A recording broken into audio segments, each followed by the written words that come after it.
एक मोठी बातमी येते आत्ताच्या घडीची। जरांगेंच्या ताफ्यातील 2 ते 3 वाहनांचा अपघात झाल्याचं कळतंय। अपघातात एक जण जखमी झालाय। ताफ्यातील वाहन बसला धडकलं, त्यामुळे हा अपघात झालाय। सांगलीच्या विटामधील ही घटना आहे। जरांगेच्या ताफ्यातील 2 ते 3 वाहनांचा अपघात झालाय आणि या अपघातात एक जण जखमी झालेला आहे।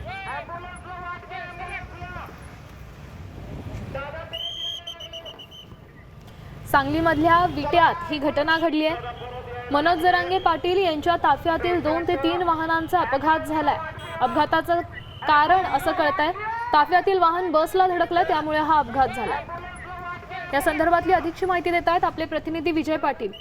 विजय, हा अपघात नेमका कसा घडलेला आहे आणि अधिकची काय माहिती आहे? किती जणांना दुखापत झाली? मनोज जरांगे पाटील हे विटा या ठिकाणी येत होते।